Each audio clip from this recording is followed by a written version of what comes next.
에베소서 4장 1절부터 3절까지 우리 다 같이 읽겠습니다. 그러므로 주 안에서 갇힌 내가 너희를 권하노니 너희가 부르심을 받은 일에 합당하게 행하여 모든 겸손과 온유로 하고 오래 참음으로 사랑 가운데서 서로 용납하고 평안에 매는 줄로 성령이 하나 되게 하신 것을 힘써 지키라. 아멘. 어느 책에서 북미 인디언 사이에서 전해 내려오는 전설을 각색한 이야기를 제가 읽은 적이 있었어요. 보통 이런 이야기는 그렇게 시작하죠. 멀고 먼 옛날에 이렇게 시작하잖아요. 옛날 어느 나라에 한 마을이 있었는데 마을 사람들은 마음속에 늑대 2마리를 키우며 살았답니다. 하얀 늑대와 검은 늑대였다고 그래요. 하얀 늑대는 이해와 용서를 먹고 자랐고 검은 늑대는 질투와 분노를 먹잇감으로 삼았다고 그래요. 늑대들은 새끼일 때는 그럭저럭 잘 지냈는데 몸집이 커지면서 사이가 틀어지기 시작했다고 그래요. 사람들의 마음을 독차지하게 하기 위해서 검은 늑대가 흰 늑대를 공격하기도 하고 그럴 때마다 흰 늑대의 반격도 만만치 않았다고 합니다. 결국 싸움은 어느 한쪽이 죽어야만 끝이 나곤 했다는 거예요. 여러분, 어느 쪽이 이겼을까요? 답이 생각보다 간단했어요. 더 많은 먹이를 먹고 자란 늑대가 늘 살아남았다는 거예요. 사랑하는 교우 여러분, 여러분의 마음속에는 어떤 늑대가 자라고 있습니까? 우리 교회 공동체에는 어떤 늑대가 자라고 있을까요? 이해와 용서를 먹고 사는 흰 늑대가 자라고 있을까요? 아니면 시기심과 노여움을 먹고 사는 검은 늑대가 자라고 있을까요? 정말 간절히 원하는 것은 우리 교회 공동체는 공격하지 않고 공감하는 공동체가 되기를 바랍니다. 주후 62년경에 바울 사도는 로마의 감옥에서 그가 3년간 직접 양육했던 에베소 교회를 향해 한 가지를 당부합니다. 그것은 다름 아닌 성령님께서 하나 되게 하신 것을 힘써 지키라는 것이었습니다. 에베소 교회 공동체를 향해 성령님께서 하나 되게 하신 것을 힘써 지키라고 당부했습니다. 특히 바울 사도는 이 당부를 아주 무겁게 그리고 중요하게 강조하고 있습니다. 오늘 본문 에베소서 4장 1절을 보시면 그러므로 주 안에서 갇힌 내가 너희를 권하노니 너희가 부르심을 받은 일에 합당하게 행해라 이렇게 되어 있어요. 우리 성경에는 이 부르심이라고 하는 단어가 한 번 나오는데 원문에는 2번이 반복됩니다. 부르심을 받았던 그 부르심에 합당하게 행하라는 거였습니다. 여러분, 우리가 골로새서 1장의 말씀을 통해 우리는 모두 부르심을 받았다는 사실을 말씀드린 적이 있었습니다. 우린 복음의 일꾼으로 그리고 교회의 일꾼으로 하나님의 부르심을 받았습니다. 하나님은 여기 있는 목사만 부르시지 않았습니다. 여러분 한 분 한 분 모두를 복음의 일꾼으로 교회의 일꾼으로 부르셨습니다. 그 부르심에 합당하게, 즉 부르신 기준과 목적에 일치되는 삶을 사는 것이 무엇입니까? 바로 하나됨을 힘써 지키는 것이었습니다. 다시 말해 부르심을 받은 우리가 복음의 일꾼으로 교회의 일꾼으로 부르심을 받은 우리가 그 부르심을 받은 대로 사는 가장 첫째가 뭐냐? 우리를 하나가 되게 하신 것을 힘써 지키는 것입니다. 그러므로 하나됨을 힘써 지키는 것은 여러분 누구 어떤 한 사람에게만 주어지는 과제가 아니고 어떤 특정한 사람에게만 주어진 부담이 아니고 복음의 일꾼으로, 교회 일꾼으로 부름받은 우리 모두가 중요히 여기며 힘써야 될 덕목인 것입니다. 하나됨을 힘써 지켜야 하는 것입니다. 그렇게 하나됨을 힘써 지키라고 당부했던 바울 사도는 그 하나됨을 지킬 수 있는 방법에 관해서도 본문에 언급을 하고 있습니다. 첫째가 뭐냐면 하나됨의 근거였습니다. 다시 말하면 하나됨을 지키려면 무엇보다 우리가 하나가 되었다는 사실을 인식해야 되지 않겠습니까? 우리가 하나가 되었다는 사실을 바울 사도는 성령 하나님, 성자 하나님, 성부 하나님을 설명하면서 우리에게 하나됨을 지키라고 강조하고 있습니다.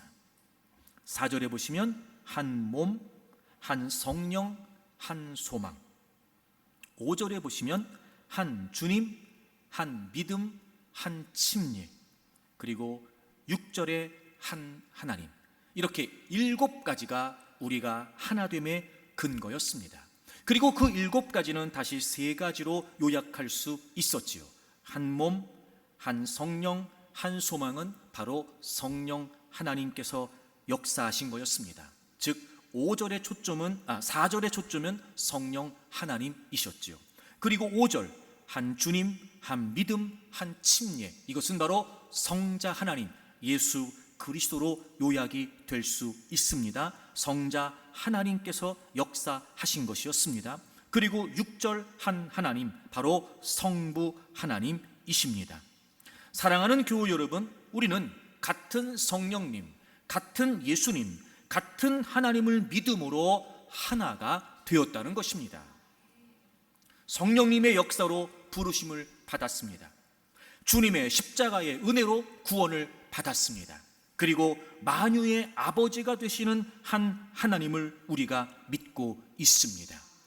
그리고 이 성령 하나님, 성자 하나님, 성부 하나님은 다시 한 하나님으로 요약될 수가 있겠지요. 그렇습니다. 성부 하나님, 성자 하나님, 성령 하나님, 그분은 존재 양식에 있어서 각각 독립적이지만 그 본질에 있어서는 완전한 일체 하나를 이루시는 것처럼, 여러분 교회 공동체 안에는 부르심을 받은 각양의 많은 지체들이 존재합니다. 그러므로 다양한 특성을 지니고 있겠지요. 하지만 그런 다양성 가운데서도 분명히 하나됨, 통일성을 우리가 띄어야 한다는 것입니다. 다양성을 중요하게 생각해야 합니다. 하지만 여러분, 그 다양성은 하나됨이라고 하는 통일성을 벗어날 수 없습니다. 하나님께서 그렇게 세 분이신데 한 분이신 것처럼 우리 역시 여러 많은 사람들이지만 하나로 존재하고 하나로 살아가야 된다는 것입니다. 여러분, 이것처럼 더 강력한 하나됨의 근거가 있을까요? 이것처럼 더 무거운 하나됨의 근거가 있을까요? 사랑하는 교우 여러분, 우리가 하나가 되었다라고 하는 근거를 확인하십시오. 물론 우리는 다 한 사람 한 사람 각자 다른 곳에서 하나님께 부름을 받았습니다. 다른 삶을 지금까지 살아왔을 겁니다. 다른 가치관, 다른 생각, 다른 경험, 다른 배경, 다 우린 각각 다른 삶을 살고 있습니다. 하지만 그럼에도 불구하고 우리에게 이 분명하고 확실한 하나됨의 근거가 있습니다. 그래서 우리는 하나입니다. 그리고 바울 사도는 우리가 이 하나됨을 지키는 또 하나의 비결을 알려줍니다. 그건 바로 하나됨의 자세입니다. 자세. 특히 우리가 이 하나됨을 지켜나가는 데 있어서 우리에게 이런 인식이 필요합니다. 우리는 하나가 되어가는 게 아니에요. 우리는 이미 하나가 되었습니다. 다시 말하면 이미 우리는 하나가 됐고 다 각자 다양한 상황과 배경 가운데 있으나 이미 하나가 됐기 때문에 하나됨을 지켜야 된다는 거예요. 여러분, 오늘 본문 3절을 보실까요? 평안에 매는 줄로 성령이 하나 되게 하신 것을 힘써 지키라, 이렇게 돼 있어요. 자, 성령님께서 하나가 되게 하신다 이 말이 아니고 성령님께서 이미 하나가 되게 하셨다는 거예요. 여러분, 이런 말이 어떻게 여러분에게 들릴지 모르겠지만 여러분이 원하시든 원하시지 않든 우린 하나예요. 옆에 분 한번 쳐다보세요. 옆에 분. 째려보지 말고 환하게, 찬하게. 자, 뭐 여러분 서로 마음에 드는 구석이 있을 수도 있고 마음에 들지 않는 구석이 있을 수도 있어요. 근데 중요한 게 뭐예요? 우린 이미 하나가 됐다는 거예요. 뭐 이럴 수 있잖아요. 난 굳이 너하고 하나가 되고 싶은 마음은 없어. 이건 여러분 출발부터가 잘못된 거예요. 왜?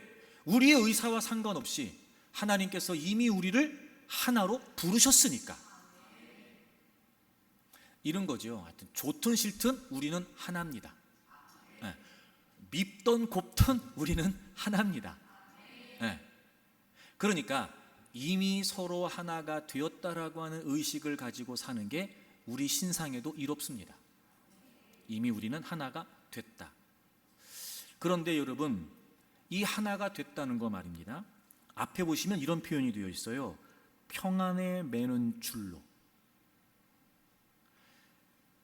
마치 여러 물건들을 혹은 여러 요소들을, 여러 소품들을 혹은 여러 그 어떤 물체들을 끈으로 묶는 것처럼 하나가 되었다는 말이 무슨 말이냐? 우리가 묶여 있다는 말이에요.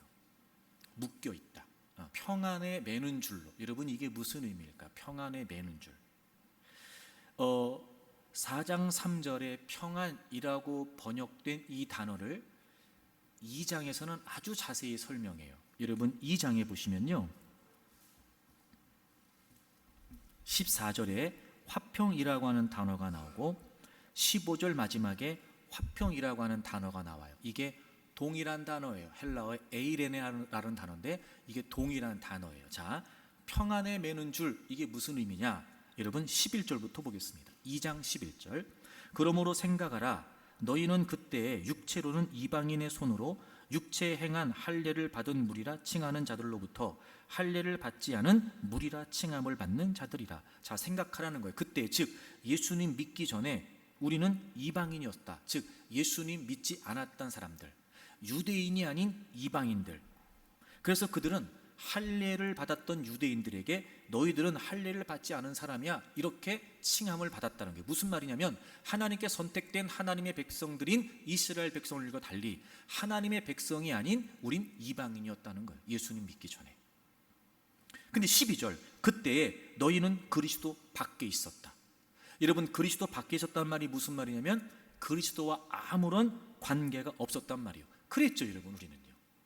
우리가 하나님의 자녀 되기 전에 우린 하나님과 예수님과 아무런 관계가 없었어요. 이스라엘 나라 밖의 사람이라, 즉 하나님의 백성도 아니었어요. 그래서 약속의 언약들, 하나님과 하나님 백성 사이 이 약속, 이 언약에 대해서도 우리는 외인이었어요. 세상에서 소망이 없었고 하나님도 없는 자였어요. 예수님 믿기 전에 우리가 그랬단 말이에요.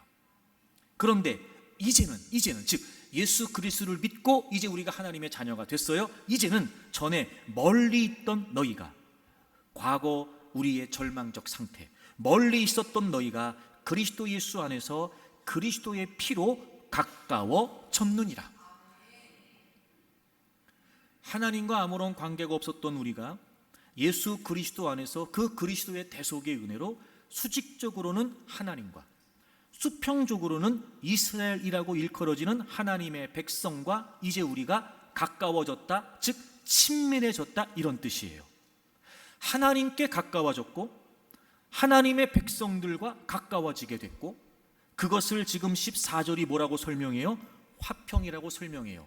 그는 우리의 화평이신지라. 즉 예수 그리스도께서 우리의 모든 죄를 대속해 주셨기 때문에 우린 깨어졌던 하나님과의 관계가 회복됐고, 하나님 백성이 아니었던 우리가 하나님 백성 되어 하나님의 백성들과 가까워질 수 있었다는 거죠. 둘로 하나를 만드셨어요. 여기서 둘이라는 건 이스라엘 백성과 이방인을 말해요. 즉 하나님의 백성과 하나님 백성이 아니었던 사람들, 둘로 하나를 만드셨어요. 원수된 것, 곧 중간에 막힌 담을 자기 육체로 허시고 예수 그리스도께서 십자가에서 피 흘려 죽으심으로 말미암아 자기 육체를 통해 원수가 되었던 막혀있던 담을 허물어 주셨단 말이에요.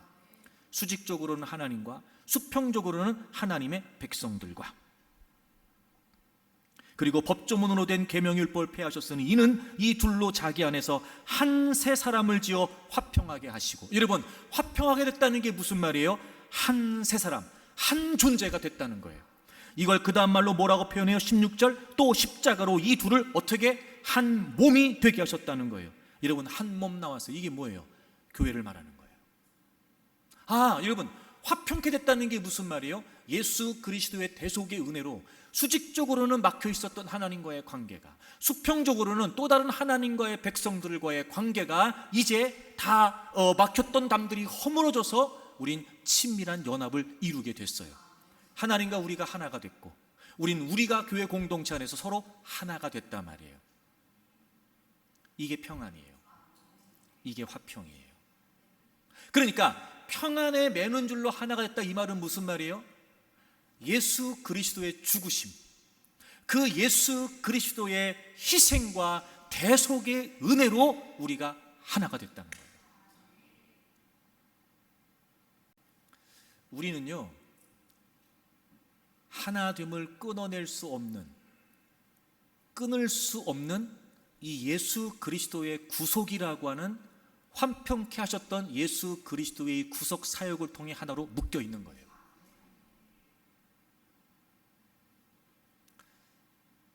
그래서 여러분, 우리는 이 하나됨을 소중히 여겨야 돼요. 무언가를 지킨다는 건 여러분, 그게 소중하기 때문에 지키는 겁니다. 소중하지 않으면 지켜요, 안 지켜요? 안 지켜요. 그럼 이제 이런 거예요. 이미 우리는 하나가 됐어요. 그 하나됨은 그냥 얻어진 게 아니에요. 예수 그리스도께서 우리를 대신해서 십자가에서 자신의 몸을 찢으셨고 자신의 피를 흘려주셨어요. 그리고 우리를 하나가 되게 하신 거예요. 여러분, 이보다 더 소중한 게 있을까요? 우리에게 있어 이보다 더 값진 게 있을까요? 그러므로 우리가 정말 하나됨을 지키려면 이 하나됨이 얼마나 소중한지를 깨우칠 수 있어야 돼요. 그럼 지키려고 할 겁니다. 다 각각의 사람들, 다 각각의 배경을 가진 우리가, 또 각각의 다 부족함과 모자람과 그런 것들을 다 가지고 있는 우리가, 여러분, 그리스도의 피로, 그리스도의 사랑으로, 그 그리스도의 대속으로 우리가 하나가 된 거예요. 사랑하는 교회 여러분, 우리가 하나가 되었다는 사실을 우리 모두 소중하게 여기기를 바랍니다.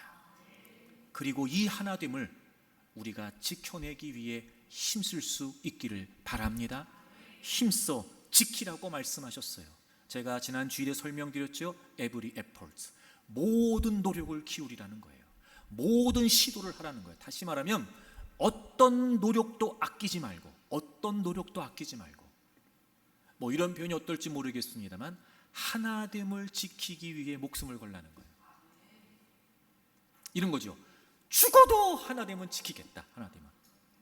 왜냐하면 예수님이 죽으셔서 우리를 하나 되게 하셨으니까. 그 하나됨의 소중함을 우리가 깨우치고 어떤 노력을 기울여서라도 우리의 하나됨을 지키자. 사랑하는 교회 여러분, 이렇게 놀라운 은혜도 우리를 하나 되게 하신 것을 감사합니다. 그렇게 소중한 하나됨이기에 이제 우리는 이 소중함을 지키기 위해 힘써야 할 것입니다. 자, 그렇다면 이 하나됨을 지킬 수 있는 자세가 뭘까요? 자세.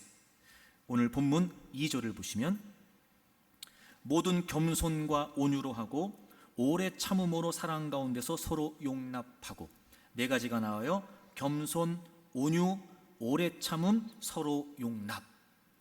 미리 말씀드리는데요, 겸손과 온유가 한 쌍이에요. 오래 참음과 서로 용납이 또 한 쌍이에요. 우리가 하나됨을 이제 확인했어요. 그 소중함도 우리가 알았어요. 그러므로 이제 우리는 이 하나됨을 지켜내기 위해 하나됨의 자세가 필요해요. 네 가지: 겸손, 온유, 오래 참음, 서로 용납. 제가 설교를 준비하면서 저의 부족함을 참 많이 느꼈어요. 저의 부족함을. 제가 여러분에게 고백하고 싶어요. 이 네 가지를 위해서 제가 더 힘쓰겠습니다. 제가 더 겸손하고, 또 제가 더 온유하고, 또 제가 더 오래 참고, 그리고 제가 더 용납하겠습니다. 제가 말씀을 준비하면서 정말 제가 많이 부족했다, 목사로서. 그걸 제가 참 많이 느꼈어요. 그래서 제가 여러분에게 먼저 고백하는 거예요. 여러분, 제가 더 겸손하고 온유하고 오래 참고 그리고 용납할 수 있도록 여러분, 저의 부족함을 위해서 많이 기도해 주세요. 자, 하나씩 좀 살펴볼까요? 하나씩. 자, 겸손. 여러분은 겸손을 뭐라고 생각하시는지 모르겠는데, 겸손은 뭐냐면요, 자신을 낮추는 거랍니다. 제가 이 단어를 찾아봤더니 원래 이 단어가요, 당시에 노예에게 쓰였던 단어래요. 그래서 실제로 그 당시는요, 이 겸손이라고 하는 말을 긍정적인 의미로 사용하지 않았대요. 그러니까 다른 사람에게 겸손이라고 하는 표현을 쓰는 것 자체가 굉장히 실리였답니다. 그러니까 노예들에게 쓰여지는, 종에게 쓰여지는 그런 표현이 바로 이 겸손이었던 거예요. 근데 자신을 낮춘다는 게 무슨 말이냐? 그럼 이게 그러면 자기를 비하하라는 거냐, 혹은 늘 비굴하게 살라는 거냐? 그렇지 않아요. 이게 무슨 말이냐? 자, 성경을 찾겠습니다. 빌립보서 2장을 찾겠습니다. 3절입니다. 아무 일이든지 다툼이나 허용으로 하지 말고, 그 다음 보세요. 오직 겸손한 마음으로 각각 자기보다 남을 어떻게 여기래요? 낮게 여기래요. 그러니까 낮추는 건데, 그 낮추는 게 무슨 의미냐? 나보다 다른 사람을 낮게 여기는 거예요. 낮게 여기는 거예요. 어느 정도냐 이게 여러분? 이 겸손의 예를 위해서 빌립보서는 예수님을 설명하고 있어요. 자, 여러분, 그 밑을 계속 보세요. 5절. 너희 안에 이 마음을 품으라. 곧 그리스도 예수의 마음이니 그는 근본 하나님의 본체시나 하나님과 동등됨을 취할 것으로 여기지 아니하시고 오히려 자기를 비워 종의 형체를 가지사 사람들과 같이 두셨고 사람의 모양으로 나타나사 자기를 낮추시고 죽기까지 복종하셨으니 곧 십자가에 죽으심이라. 자, 보세요 여러분. 예수님이 우리를 위해 희생하시고 예수님이 우리의 죄를 대신 지신 희생제물이 되셨어요. 오늘 성경이 기록하고 있는 것처럼 자기를 비우셨고 종이 되셨어요. 자기를 죽기까지 낮추셨어요. 여러분, 예수님이 누구를 위해 죽으셨어요? 나를 위해 죽으셨어요? 근데 나를 위해 죽으시기 위해 자신을 낮추셨대요. 나보다 주님이 더 낮아지신 거예요. 말도 안 되죠 여러분. 나보다 남을 낮게 여긴다는 건 나보다 남을 낮게 여기면서 예수님이 우리를 그렇게 대하셨듯 우리도 또 다른 지체들을 그렇게 대하라는 거예요. 첫째, 생각이 바뀌어야 돼요. 자, 여러분 6절 보세요. 그는 근본 하나님의 본체시나. 그래요, 예수님은 하나님이시죠. 그렇죠? 그럼에도 불구하고 하나님과 동등됨을 취할 것으로 여기지 아니하셨다. 이 여기다라고 하는 단어가 consider, 생각하다는 말이에요. 그러니까 이런 거예요. 분명 예수님은 하나님이신데요, 마치 하나님이 아니신 것으로 생각하신 거예요. 왜요? 우리 때문에. 이게 겸손의 시작이에요. 나보다 남을 낮게 여기는 거예요. 생각하는 거예요. 예수님은 생각만 하지 않으셨어요. 실제로 행동하셨죠. 그래서 어떻게 하셨어요? 자기를 비우셨어요. 이게 뭐예요? 자기 부인이에요. 자기를 비우셨어요. 그리고 종이 되셨어요. 어떻게? 사람같이 되셨단 말이에요. 제가 가끔 그런 얘기한 적이 있는데, 여러분, 하나님이신 예수님께서 여인의 자궁을 통해 출생하셨어요. 상상이 되세요, 여러분? 요즘 집에서도 이렇게 애완동물 많이 기르잖아요. 제가 그런 얘기 한 적이 있는데, 그 강아지가 너무 사랑스러워. 그래서 나는 개로 태어나고 싶어. 여러분, 생각이 돼요, 그런 게? 있을 수가 없죠. 이런 비유가 좀 어떨지 모르겠으나 주님이 그러신 거예요.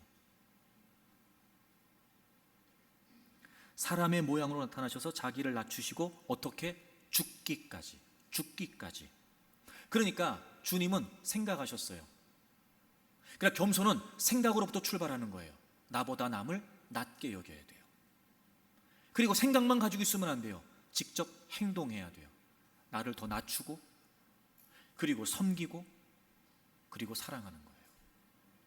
이게 겸손이에요. 겸손. 그래서 저는 겸손을 좀 더 쉽게 여러분에게 이렇게 설명하고 싶어요. 겸손이 뭐냐? 존중이에요. 존중. 여러분, 제가 존중이라고 하는 말을 사전에 찾아봤어요. 이렇게 설명되어 있어요. 높이어 중요하게 대한다. 높이어 중요하게 대한다. 여러분, 예수님께서 우리를 존중하신 거예요. 우리보다 자신을 낮추셨죠. 그러니까 우리를 높여주신 거예요, 예수님께서. 전혀 우린 그런 존재가 아니에요. 그럼에도 불구하고 주님께서, 당연히 우리보다 주님이 더 탁월하고 위대하신 분이세요. 근데 그분이 기꺼이 우리를 위해서 낮아지셨어요. 즉 우리를 높여주셨단 말이에요. 왜요? 중요하니까. 주님은 주님의 목숨을 버리실 만큼 우리가 너무 소중했던 거예요. 높이어 중요하게 여겨주셨어요. 높이어 중요하게 대해주셨어요. 존중. 이게 겸손이에요. 여러분, 얼핏 보면 내가 제일 중요한 사람 같고 상대적으로 그는 나보다 덜 중요한 사람 같잖아요. 여러분, 이게 왜 잘못된 생각인지 아세요? 우린 하나라니까. 우린 하나예요, 여러분. 더 중요하고 덜 중요하다? 이런 게 없어요. 하나인데. 예를 들어 여러분은 여러분의 몸에서 더 중요하고 덜 중요한 게 있어요? 손은 2개니까 덜 중요하죠. 어차피 2개니까 하나 없어도 되죠. 발은 2개니까 걸리적거려. 뭘 2개씩이나 있어. 그래요, 여러분? 손가락이 10개니까 손톱도 10개인데 그 맨날 깎느라 귀찮잖아.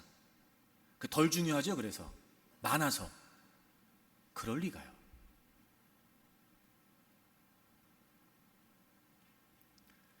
그게 왜 그래요? 한 몸이니까. 그러니까 여러분, 우리가 하나됨을 지키기 위해 우리 하나됨의 자세가 어때야 되냐?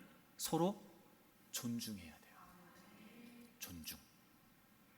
사랑하는 교회 여러분, 우린 하나입니다. 이제 우리 겸손해야 됩니다. 서로 존중해야 됩니다.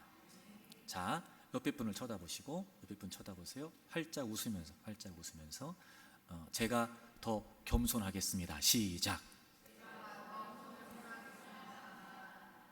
이렇게 한 번 더 고백하세요. 제가 존중하겠습니다. 존중하셔야 돼요. 그게 겸손이에요. 두 번째, 다시 본문 돌아오세요. 겸손과 그 다음 뭐라고 되어 있어요? 온유. 제가 아까 설명드렸어요. 이 겸손과 온유가 한 쌍이에요. 한 쌍. 이 온유라고 하는 단어가 어떤 때 사용됐나 봤더니 길들여진 짐승들에 대해서도 이 단어를 썼대요. 길들여진 짐승. 그러니까 왜 짐승들은 막 드세거나 거세고 특히 야생동물은 더더욱 그렇잖아요. 그 야생동물이 이제 길들여지는 거예요. 이제 이걸 온유라고 했다고 그래요. 그래서 이 온유는 무슨 뜻이냐면 자신의 권리를 주장하지 않는 거예요. 여러분, 온유 그러면 떠오르는 이미지가 어떤 그런 나약함이나 연약함인데, 여러분, 온유는 연약함이 아니에요. 오히려 강해요. 그런데 더 높은, 더 중요한 일을 위해 강하지만 힘을 조절하는 거예요. 그래서 부드러운 거예요. 이게 온유예요. 이게 온유. 그러니까 연약함이 아니라 부드러움인데, 그 부드러움이 매가리가 없는 부드러움이 아니라 힘은 있으나 그 힘을 사용하지 않는 거지요. 다시 말하면 하나됨을 위해서 기꺼이 자신의 권위, 자신의 권리를 절제하고 자제하는 거예요. 필요에 따라서는 기꺼이 포기하는 거죠. 그래서 힘이 없어서가 아니라 힘이 있으나 행사하지 않는 거예요. 권리가 있어요. 그러나 권리를 주장하지 않아요. 얼마든지 권위를 내세울 수 있어요. 하지만 권위를 포기하는 거예요. 하나됨을 위해서. 이게 온유예요.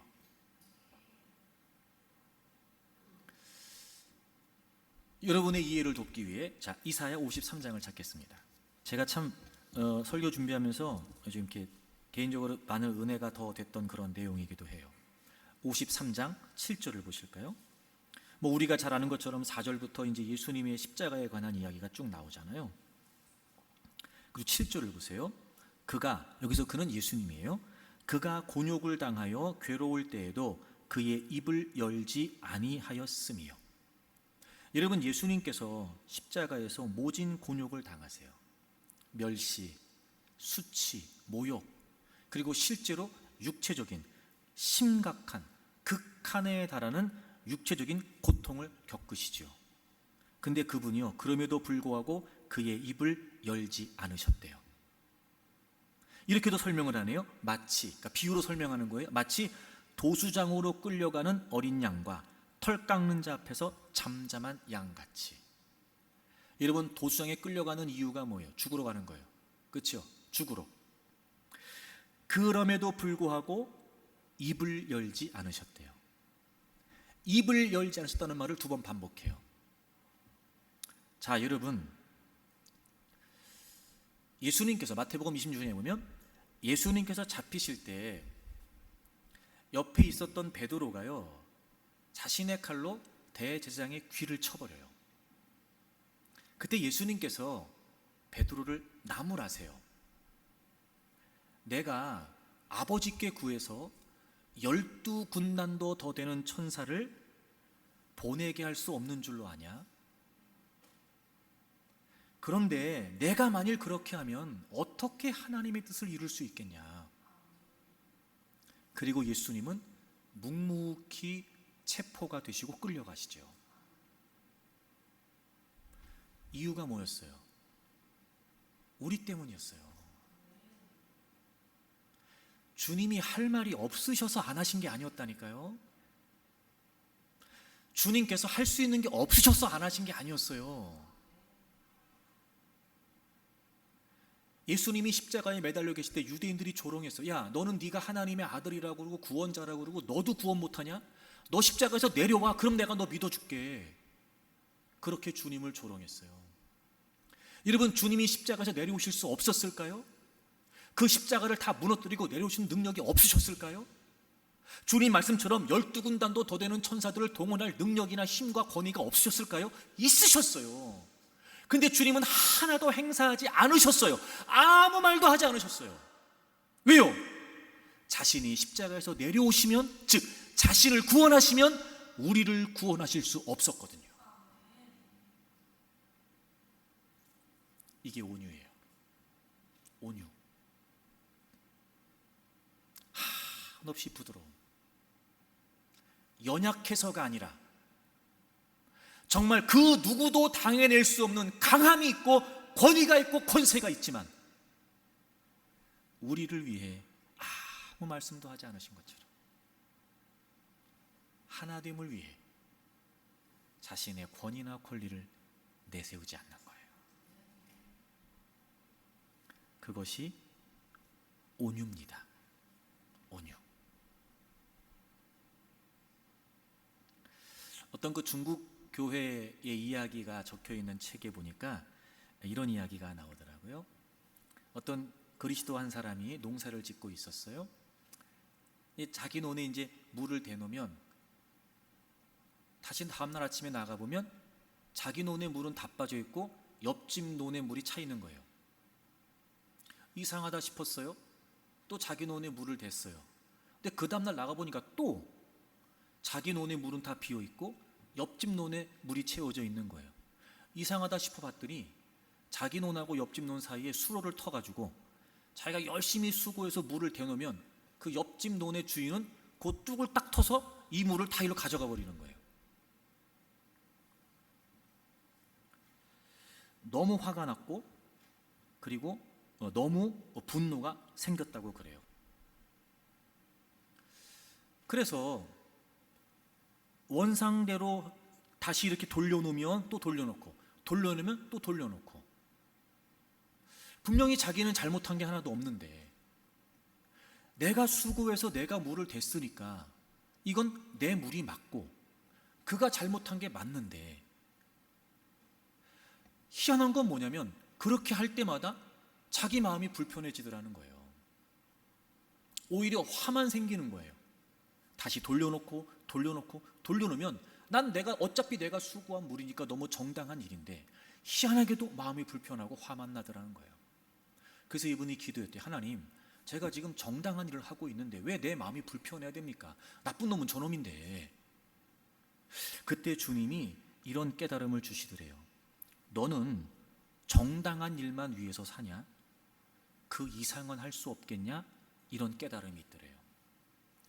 곰곰이 생각을 했답니다. 이게 무슨 말일까?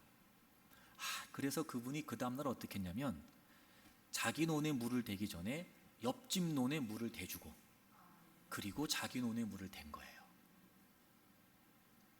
그 다음날 아침에 옆집 논의 주인이 찾아왔답니다. 그리고 이렇게 말하더래요. 당신은 정말 그리스도인이시군요. 저도 이제 당신처럼 그리스도를 믿고 따르는 자가 되고 싶습니다. 그러더라는 거예요. 이게 온유예요. 온유. 그래, 우린 마땅히 주장할 거 주장할 수 있고요. 내가 틀린 적 없어요. 너가 틀렸어요. 그러니까 내가 옳다고 얘기하는 거예요. 근데 참 여러분, 때로는 하나됨을 위해 그것도 하지 말아야 된다네요. 마땅한 권리도 때로는 자제하고 절제해야 된다네요. 얼마든지 힘을 행사할 수 있으나 때로는 그것도 포기해야 된다네요. 주님이 우리를 위해 그렇게 하셨듯 우리도 주님의 몸된 교회 하나됨을 위해 온유해야 됩니다. 자, 옆에 분 쳐다보시고 환하게 웃으면서 제가 온유해야 되겠습니다.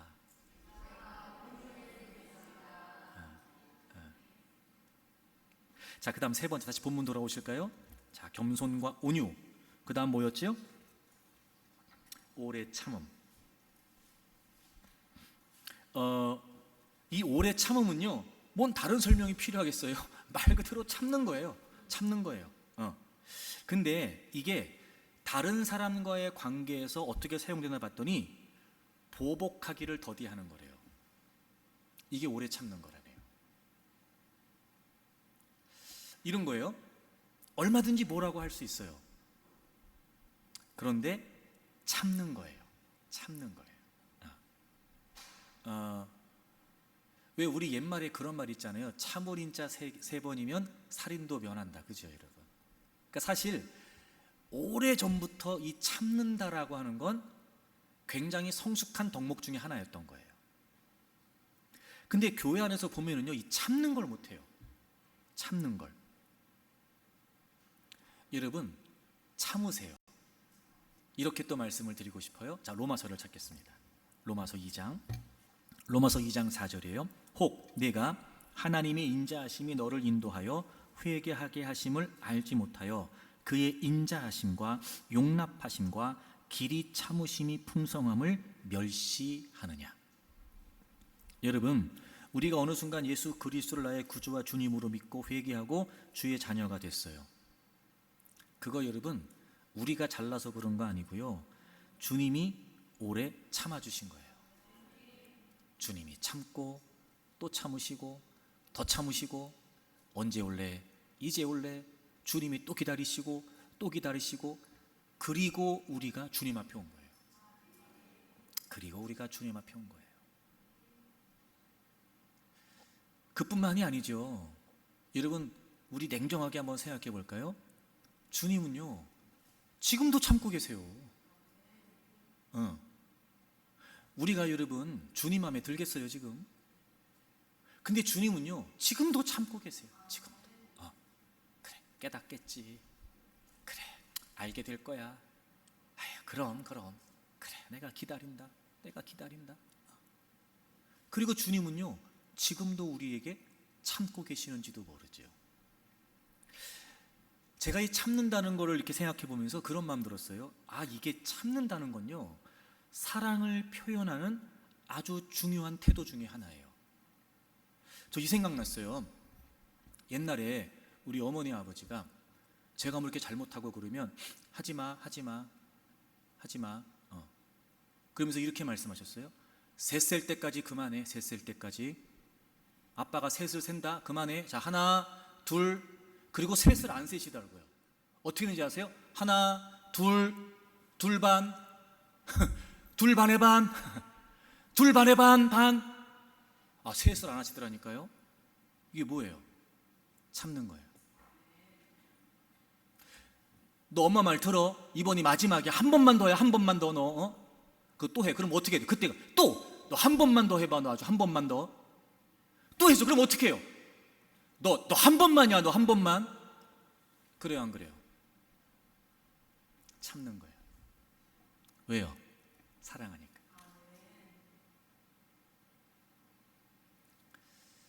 여러분 하나됨을 위해서 참아야 돼요. 이게 사랑하는 거예요. 기다리고 또 기다리는 거예요. 그럴 때 하나됨을 지켜갈 수 있어요. 자, 서로 쳐다보세요. 환하게 웃으면서. 제가 잘 못 참았지요? 자, 제가 잘 못 참았지요? 제가 참겠습니다. 제가 참겠습니다. 마지막 네 번째, 오래 참음과 한 쌍을 이루는 서로 용납하라. 참 여러분이 용납하다라고 하는 단어가 갖는 의미가요 너무 복음적이에요. 이 용납하다라고 하는 단어가 어떤 뜻이냐? 문자적으로 가지고 있다 이런 뜻이래요. 가지고 있다. 그래서 이런 거예요. 상대방의 허물이나 잘못이나 실수를 너그러운 마음으로 내 가슴에 품는다는 거예요. 그러니까 이런 거예요. 상대방의 실수와 허물을 내가 갖는 거예요. 이게 용납하는 거예요. 이런 거예요. 우린 하나잖아요. 용납이 뭐냐? 너의 잘못이 아니라 내 잘못이라는 거예요. 너의 실수가 아니라 나의 실수라는 거예요.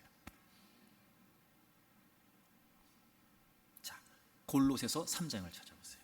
13절. 누가 누구에게 불만이 있거든 서로 용납하여 피차 용서하되. 여기서 이 불만이 있다는 말이 무슨 말이냐면 비난할 만한 어떤 일들, 불평할 만한 어떤 일들, 즉 상대의 어떤 실수나 결점이나 잘못이 있을 때 그때 어떻게 하래요? 서로 용납하여 피차 뭐 하래요? 용서하래요. 그러니까 이런 거예요. 용서가 뭐예요? 용납이에요. 용납. 다시 말하면 용서한다는 건 무슨 말이냐면 그의 실수, 그의 잘못, 그의 결점을 내가 가져오는 거예요. 수용하는 거예요. 그러니까 우리 그런 말 쓰지요. 있는 그대로 인정한다. 그렇죠? 있는 그대로 인정한다. 그게 무슨 말이에요? 그의 실수, 그의 단점, 그의 결점을 내가 기꺼이 수용하는 거예요. 내 것으로 삼는 거예요. 이게 용서예요. 그리고 그것에 대한 실제적인 근거를 성경이 제시하고 있어요. 그 뒤를 보세요. 주께서 너희를 용서하신 것 같이. 서로 용납하래요. 용서하래요. 어떻게 해요? 주님께서 우리를 용서하신 것 같이. 여러분, 주님이 우리를 용서했다는 게 무슨 말이에요? 우리의 죄를 다 가져가신 거예요. 주님이 말로만 용서한다 그러지 않으셨어요. 예수님은요, 우리의 모든 죄를 실제로 지시고 십자가에 매달리셨어요. 그래서 신학적으로 전가라고는 표현을 써요. 왜 여러분? 우리가 구약의 제사에서 희생제물을 드릴 때 제물을 가지고 오면 그 제물을 드리는 자가 안수했잖아요. 내 죄를 전가했단 말이에요. 예수님의 십자가의 대속을요, 신학적인 용어로 이 전가를 사용하기도 해요. 하나님이 우리의 모든 죄를 예수님에게 전가시키신 거예요. 예수님에게 짊어지우신 거예요. 그리고 죄가 있는 우리를 벌하신 게 아니고 아무 죄가 없는 예수님을 벌하신 거란 말이에요. 우리가 우리의 죄를 어떻게 용서받았어요? 예수님이 우리의 모든 죄를 다 가져가셨어요. 그것처럼 너희들 서로 잘못하고 실수하고 단점이 드러나고 할 때마다 너희들 서로 용납해라. 내가 너희들을 용납한 것처럼, 내가 너희들의 죄를 다 가져온 것처럼 너희들도 서로 너희의 죄를 다 가져가라.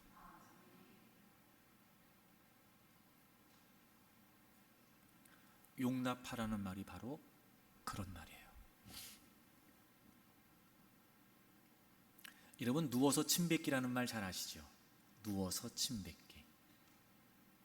여러분, 교회 공동체 안에서요, 서로 비난하고 비판하는 거 누워서 침 뱉기예요.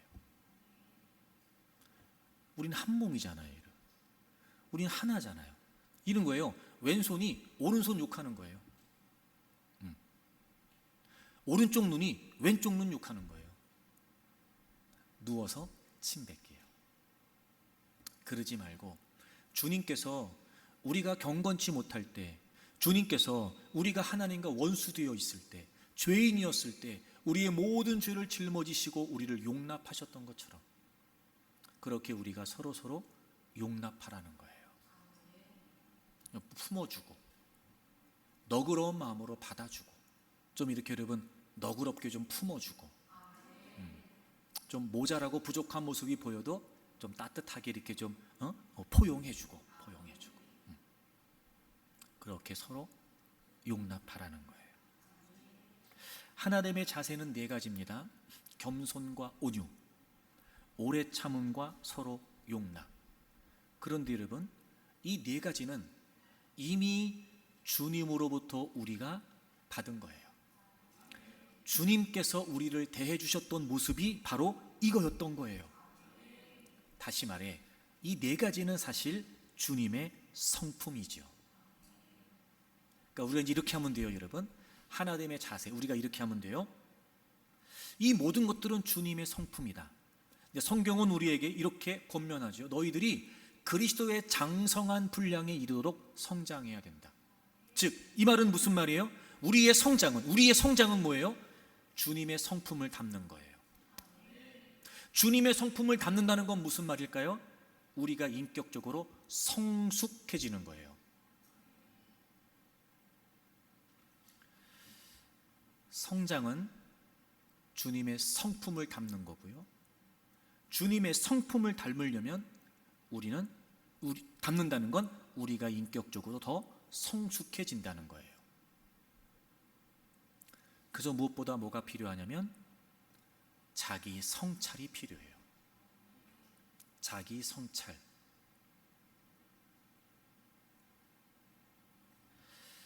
그렇게 끊임없이 우리를 대해 주셨던 주님의 성품을 따라 겸손, 온유, 오래 참음, 용납을 우리가 하고 있는지 자신을 살피면서 우리의 하나됨을 소중히 여기고 그 하나됨을 지키려고 힘쓸 때 하나님은 우리를 부르신 하나님의 목적대로 우리를 사용해 주실 것입니다.